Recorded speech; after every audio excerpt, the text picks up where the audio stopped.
Okay, so that's what we're talking about, sort of insights into implementing the climate risk reduction in the pension fund portfolio. So welcome, and like everybody else, thank you very much for the Smith School to give us the opportunity to talk today, and hopefully a bit of a link in our presentation to both Bob's, in the sense that we definitely see this as sort of in a risk context and see it as a material financial risk, and not to take it seriously and not to integrate these issues would indeed be a breach of our fiduciary responsibility, which will very much link into Sarah and Mark's presentation that follows ours.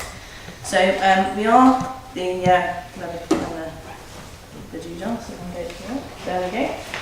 We are the Environment Agency Pension Fund, and that means that we're the pension fund for those people outside of the UK for what would be the equivalent of your Environmental Protection Agency, but also those people who deal on a day-to-day basis with flood defence. So you have to talk a couple of years back, most of a great proportion of our employees spent Christmas Day up to their waists in water.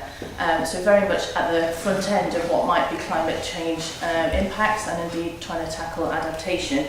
So it's probably not peculiar to perhaps to have a fund that, with that kind of mandate behind it in terms of its membership and sponsors, that this is a topic that we take quite so seriously.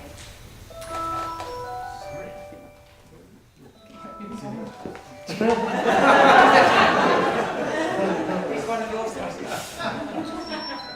Climate Minister is called. And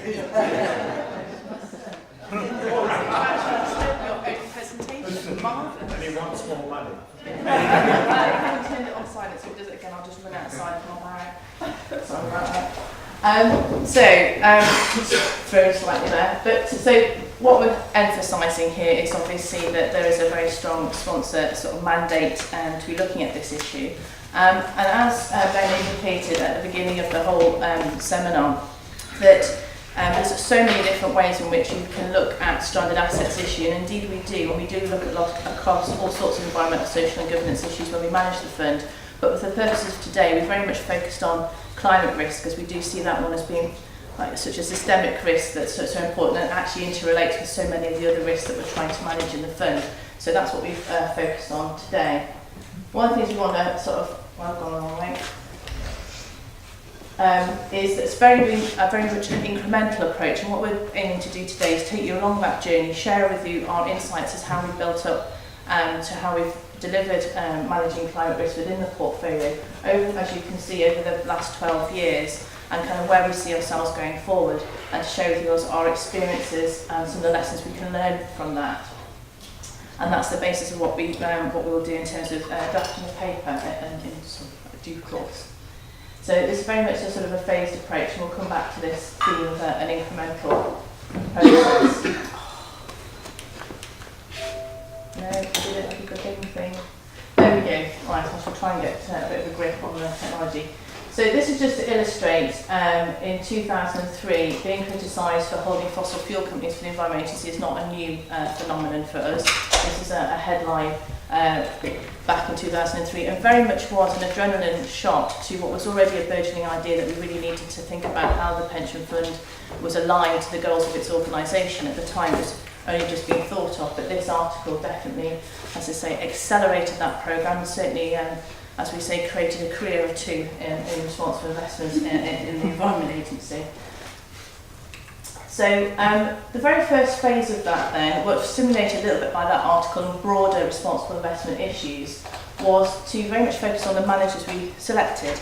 Now, at the time, like a lot of pension funds in the UK, we were moving from having a few balanced managers into identifying perhaps we wanted to move to more specialist mandates and look at boutiques. So we had like a change process that was already going to be happening anyway. And what we did is we used that opportunity to then look at how we could actually better integrate environmental, social, governance issues in how we selected the managers, how they were contracted to work with us, and we put lots more conditions in their IMAs. At the time, possibly slightly heavy-handed, because at the time it was still considered to be quite novel to ask a manager to have the expectations that they would actually actively vote and think about what they were actually doing with some of the money they invested. Was still quite a novel concept 10 years ago. We also made some quite positive investments in sustainable equities and clean technology, and Mark will come on to sort of where that's gone in future years, but we did make some quite sizable commitments at that stage to that area. We also started using things like the CDP to promote better disclosure, and worked extensively with the IGCC on climate risk and building up trustee knowledge on the issue. So the second phase in 2007, we were having a few issues with a couple of our managers, and we felt that the market had moved on and that we could perhaps look for some stronger managers that would manage these issues more readily. So we did, and we replaced and we got some better quality managers out as a result of that, we would say. And we also set ourselves a more ambitious target to actually have 25% of the fund in clean and sustainable companies by 2015. I'm delighted to report we actually had 26.3. So we were pleased to sort of beat that target. So as you can see, we sort of built each time in each of these phases, we're building and building on what we've done.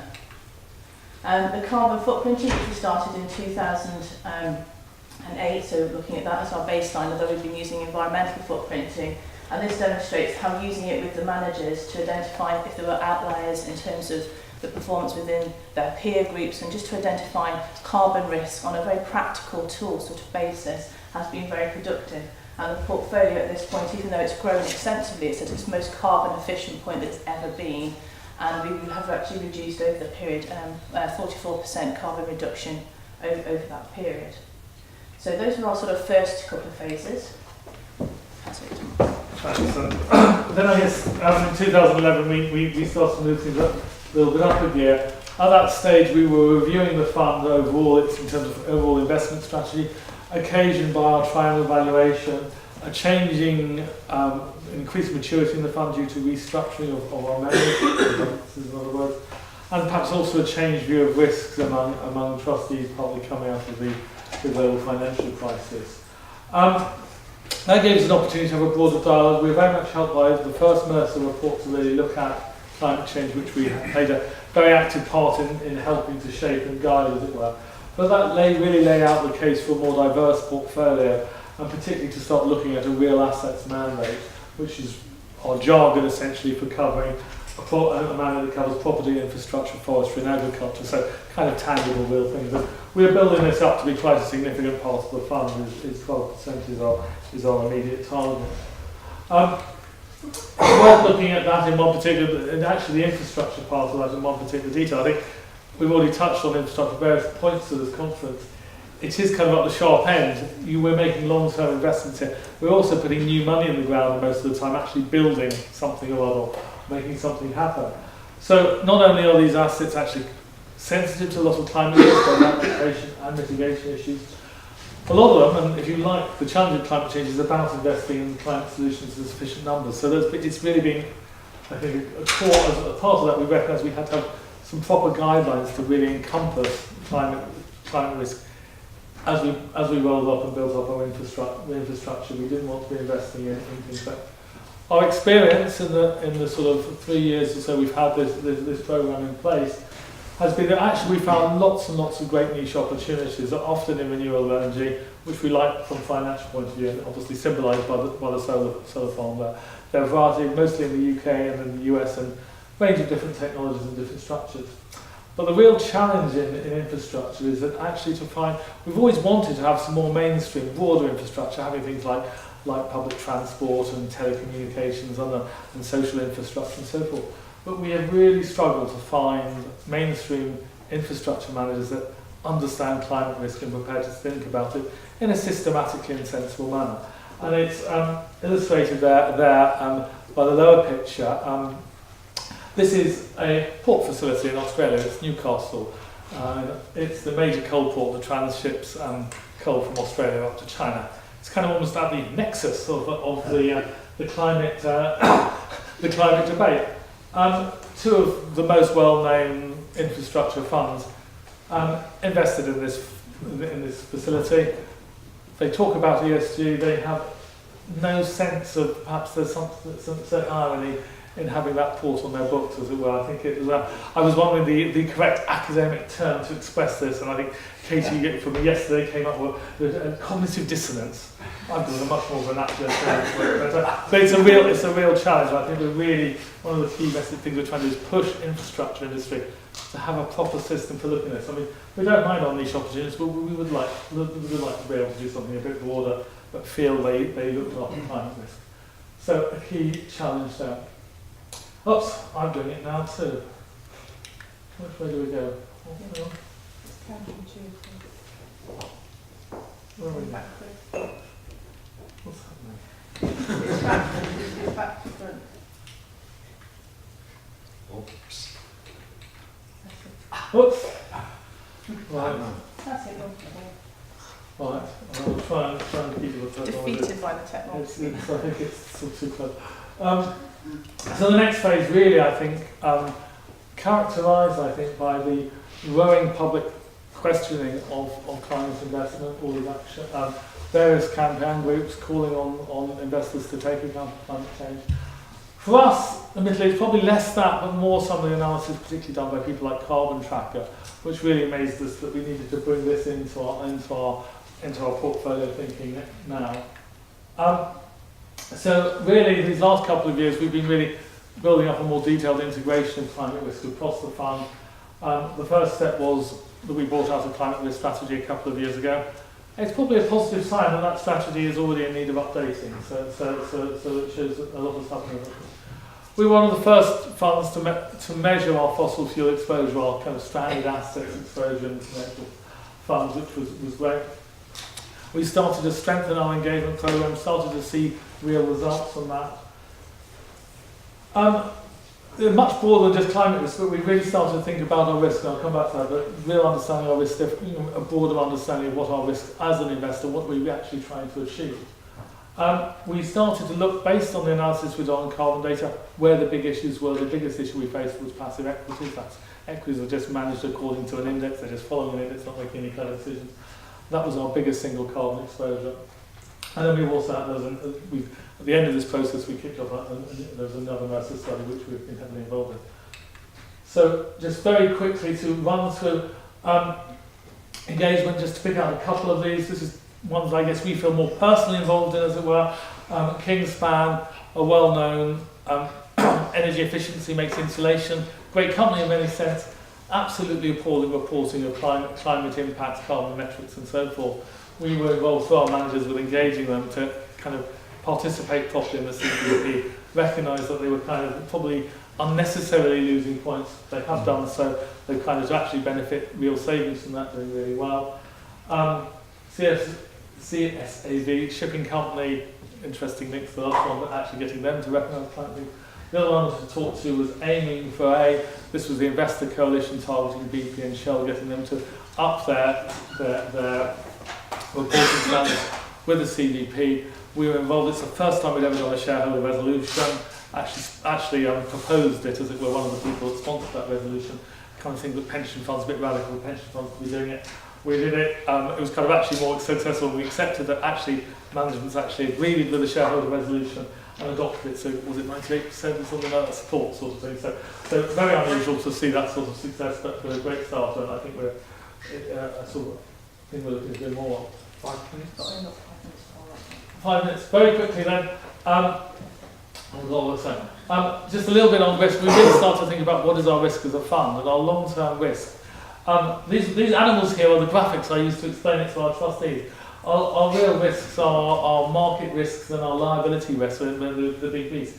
But actually a lot of people spend a lot of time worrying about the meerkat, which is your manager risk, your tracking errors, things like that. But they're actually totally irrelevant in the context of a fund. By really understanding that and understanding kind of what our real risk is actually like contributions. If I have to go and tell the chief executive he's going to pay us more money, then I am not popular. So really understanding that gave us more confidence to take account of climate risk action and where that would fit into our risk framework. And in particular, passive equities is the most fascinating thing. We really want to do something with this. We were looking at our options. We had a wish list. We wanted to address climate risk. We meant both emissions and reserve exposure to have something that took account of that. We were thinking we could have just bought an index that got rid of coal companies or something like that. but we wanted something a little bit more sensible if we could. Financially sensible, risk-based if we could have it low cost. We also kind of wanted to be able to support change so that companies were in it, got excluded or included into the index for objective reasons. There wasn't a sense that they had to, if they improved, they would be eligible to come into the index.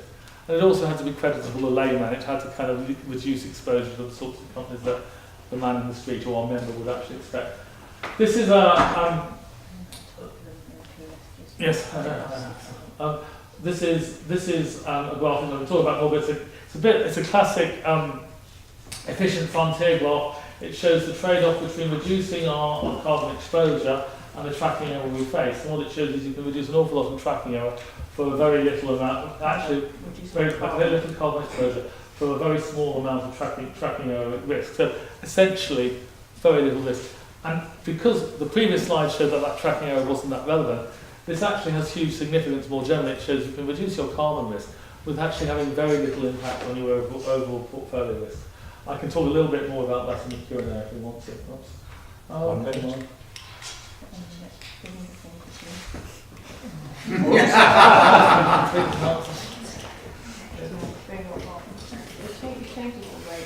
I know, it's weird. It was down before, it changes. Yeah, just do the one on the right.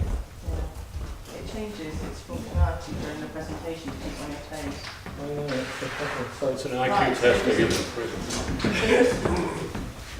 Just to very quickly, participated in the Investing in Time of Climate Change with Mercer's. This is an extract from our tailored report. It shows that some of the new investment areas are where we're particularly overweight in the portfolio, which is agriculture, infrastructure, timber and emerging markets, are both a potential source of risk but also a potential source of return within a sort of various different climate change scenarios.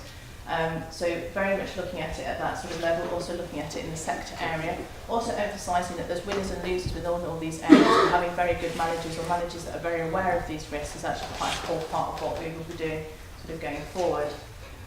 This very much just summarises the fact that it's a phased approach. You start off with what you can in terms of integration and moving on to sort of managing and monitoring and trying to sort of influence your future rather than just taking it as it comes. So in terms of our going forward, our climate policy is looking to take it onward and upwards, and these are some of the ideas. I'm going to skip over this because I think it's more important to think about these issues. I'll click it, you talk. Right. Don't just just some of the things I think from our own experience is obviously the sponsored commitment has been vital to be able to make the progress we can. It's very important for people to really kind of overcome the two difficult mentalities. There's lots of things that investors can do to address climate change in the portfolio, which are relatively easy. Incremental progress has been a key to us. We've done things a step at a time. We haven't jumped into the deep end. And particularly trying to find things that work from a financial and a non-financial point of view and evolve things too. So really key, and I think a lot of people are doing this much more now, taking an enlightened view of risk, really understanding what the risk is. And to some extent, it's almost turning the question around. It's not about how risky are carbon assets, can we demonstrate that? I almost turn the question. Right? So you've got the challenges. Yeah, but just to say that is, we've got the climate risk. Am I being paid for taking on the risk of climate change? There are some challenges. One of the big challenges we face is just there's a huge amount of reform going on in the pension space. That's why we haven't done a paper. There has been a real issue about product availability and the quality of tools. That is improving significantly. It's been an issue to get managers to accept this, understand it, be sincere about it. That's a lot better than it was. But there are some real changes now, and I think the external pressure has changed the opportunity. It really does give people a chance to talk about this. More sponsors, more trustees are getting involved. We've got good advisors now starting to talk about it. They have been an obstacle there, much less so. And there's starting to be some good managers and great product development, and I think our key message at the end is it's never been easier for pension funds to do so.